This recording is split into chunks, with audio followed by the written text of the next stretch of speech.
हाय दोस्तों, मेरे YouTube channel पर आप लोगों का फिर से एक नई वीडियो के साथ स्वागत है। चलिए वीडियो स्टार्ट करते हैं। आप लोगों को बता दूं, बहुत ही भाई लोग जो कमेंट कर रहे हैं, अगर वीज़ा को छोड़ के या आउट पास को छोड़ के ये दो रीजन छोड़ के अगर बात करें तो बहुत ही भाई लोग जो बात करते हैं सैलरी की बात करते हैं। बहुत ही भाई लोग बोलते हैं कि मलेशिया का जो प्लांटेशन वर्क का हो या बहुत सारे ऐसे जो जनरल वर्कर का जो बात करूँ अगर, तो जनरल वर्कर का जो सैलरी कब तक बढ़ जाएगा, ये बहुत ही खास इंपॉर्टेंट टॉपिक था। तो चलिए वीडियो में अंत तक बने रहो, और अगर अभी तक मेरे यूट्यूब चैनल पर आप लोग नए हैं तो प्लीज़ मेरे यूट्यूब चैनल को सब्सक्राइब करके बेल आइकन को दोस्तों चलिए वीडियो स्टार्ट करते हैं। आप लोगों को बता दूं कि मलेशिया का अगर सैलरी की बात करूं कि प्लांटेशन वर्क का हो या कोई भी ऐसे जनरल वर्कर यहाँ पर काम में आते हैं तो सैलरी जो बढ़ने का संभावना रहते हैं ये बहुत ही अहम रहते हैं। तो बहुत ही भाई लोग जो समझ नहीं पाते हैं और बार बार यही कमेंट करते हैं कि मलेशिया का जो प्लांटेशन सैलरी कब तक बढ़ जाएगा, या तो जनरल वर्कर का बहुत सारे ऐसे काम है जो 1500 ही रिंगित दे रहे हैं अभी, तो कब तक जो है सैलरी बढ़ जाएगा। तो ये बहुत ही खास इंपॉर्टेंट बात थी। तो मैं आप लोगों को बता दूं कि देखिए सैलरी यहाँ पर जितने भी गवर्नमेंट या सरकार रहते हैं एक साल बाद तो बढ़ाते नहीं है सैलरी। देखिए हम लोग जब आए थे 2022 में लॉकडाउन के बाद, अगर हम लोग की बात करूं तो तभी देखिए 1200 रिंगित सैलरी था। ठीक है, तो 1200 रिंगित सैलरी के बाद जो है बहुत दिन बाद 1200 रिंगित जो लगभग 6-7 साल चला, और उसके बाद जो है आके यहाँ पर जो आपका बता दूं तो फिर आके 1500 रिंगित किया। तो बताइए, अगर अभी 2-3 साल ही हुआ है, अभी 2 साल भी अभी हुआ नहीं है, जो 2 साल भी हुआ नहीं है अभी, जो 1500 रिंगित किए हुए। और आप लोगों को बता दूं अभी तुरंत जल्दी, अभी इतना जल्दी भी 1800 रिंगित नहीं करेगा। बाय शर्त आप लोगों को बता दूं कि यहाँ पर सरकार चेंज होते रहते हैं। जैसे इंडिया में बहुत ही सरकार चेंज होते हैं, इसी तरह यहाँ पर भी 5 साल के बाद जो है सरकार चेंज हो जाते हैं, और इलेक्शन के बाद नए नए सरकार बनते हैं और नए नए जो है फिर जो सैलरी की बात करते हैं। और यहाँ पर जो सैलरी की अगर बात करूँ तो यहाँ पर सरकार पर निर्भर करते हैं। जो सरकार जो उस वार्डर देगा उस वार्डर को सबको पालन करेगा। जब वो वार्डर देगा जो हाँ इतना सैलरी वर्करों के लिए बढ़ाया जा रहा है, तो फिर सभी को जो है इतना सैलरी मिलना स्टार्ट हो जाए।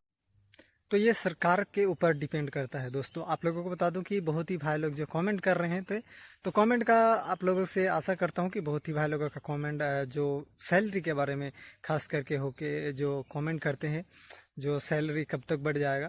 तो देखिए अभी सैलरी बढ़ने का कोई चांस नहीं है। देखिए कब तक एक अफवाह फैला था बीच में कि नहीं 1800 रिंगित बहुत ही जल्द हो जाएगा, लेकिन ऐसा कुछ भी नहीं हुआ है। अभी देखिए अभी फरवरी भी ख़त्म हो गया, मार्च अभी आ गया, और मार्च का भी देखिए अभी मार्च में भी सबको सैलरी मिलना स्टार्ट हो गया है।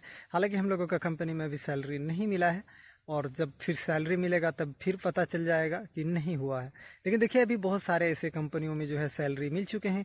2 से 3 तारीख से स्टार्ट करते हैं सैलरी देना। दोस्तों आप लोगों को बता दूं, खास करके प्लांटेशन वर्क में हो या बहुत सारे ऐसे जो वर्क में जो यहाँ पर जनरल वर्कर आते हैं, कॉन्ट्रैक्शन का वर्कर जो भी हो, लेकिन ये लोगों को 2 से 3 तारीख के बीच में जो है सैलरी पूरा कंप्लीट कर देते हैं। लेकिन हम लोगों का बहुत सारे ऐसे कंपनी भी है जो 10 तारीख तक 10 तारीख 8 तारीख 7 तारीख इस तरह जो है सैलरी वर्करों को देते हैं। तो सभी वर्कर इस तरह जो है सैलरी यहाँ पर सबको मिलते हैं। और इस तरह आपको बता दूं कि 1 साल में या 2 साल में कोई भी सरकार जो है विदेशी खास करके वर्करों के लिए जो बाहर देश से आते हैं, फॉरेन कंट्री से आते हैं, ये लोगों के लिए जल्दी इतना जल्दी जो है सैलरी जल्दी बढ़ाने का नाम नहीं लेते हैं। तो देखिए 2 साल या 3 साल में सैलरी शायद कम ही बढ़ते हैं, ज़्यादातर 5 से 6 साल के बीच जो है 6 साल 7 साल लग ही जाते हैं वर्करों का जो है सैलरी बढ़ाने के लिए। तो उसके बाद जो है सैलरी जाके बढ़ते हैं, और वर्कर को सैलरी अच्छा खासा मिले जो काम लेके करते हैं। जैसे देखिए कॉन्ट्रैक्शन का हो, प्लांटेशन का काम हो, बहुत सारे ऐसे काम जो रहते हैं कॉन्ट्रैक्ट में लेके काम किया जाता है। जैसे तेल पैकिंग का काम हो, पैकिंग का काम हो, ऐसे बहुत सारे जो काम रहते हैं वो भी कॉन्ट्रैक्ट में लिया जाता है। देखिए यहाँ पर वर्कर तो आते हैं बेसिक के रूल्स के हिसाब से 1500 रिंगित के हिसाब से, लेकिन यहाँ पर आके जो कॉन्ट्रैक्ट में काम दे देते हैं, इससे आप लोगों का बहुत ही अच्छा खासा इनकम होता है और अच्छा खासा सैलरी भी लोग कमाते हैं। आप लोगों को बता दूं कि अगर कॉन्ट्रैक्ट में अगर आप काम ले लेते हैं, जैसे प्लांटेशन का वर्क में अगर आते हैं वर्कर, अगर इंडिया से वहां पर एग्रीमेंट करते हैं, जो एग्रीमेंट में किया जाता है और बोलते हैं कि 1500 रिंगीत जो है एग्रीमेंट में किया जाता है कि 1500 रिंगीत देंगे वर्कर को, और एग्रीमेंट करके लेके आ जाते हैं।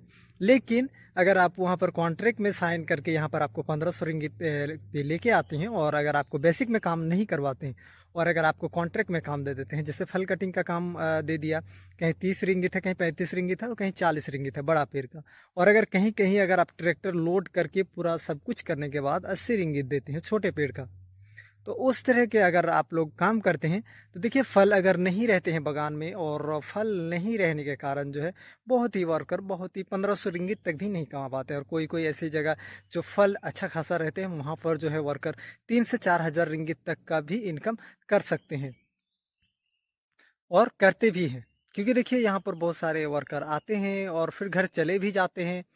कि देखिए अगर आप लोग अगर सोचते हैं कि नहीं बेसिक में ही जाके काम करेंगे, तो खुद यहाँ पर आने के बाद जो है मलेशिया में जो लोग आते हैं काम करने के लिए, वो खुद ही सोचते हैं कि नहीं मैं बेसिक में नहीं करूँगा, क्योंकि मुझे कॉन्ट्रैक्ट में ही काम चाहिए। देखिए अगर कॉन्ट्रैक्ट में अगर आप एक साइड में काम करते हैं और उसी साइड में अगर कोई कॉन्ट्रैक्ट लेके काम कर रहे हैं, ठीक है, तो कॉन्ट्रैक्ट में अगर काम लेके कर रहे हैं तो फिर आप उसका सैलरी देखिएगा भाई 3000 3500 आ रहे हैं, 2500 आ रहे हैं, और 2000 आ रहे हैं। और आप वहीं पर अगर आप बेसिक में काम करते हैं तो आपको 1500 रिंगित आना बहुत ही मुश्किल हो जाते हैं बेसिक में।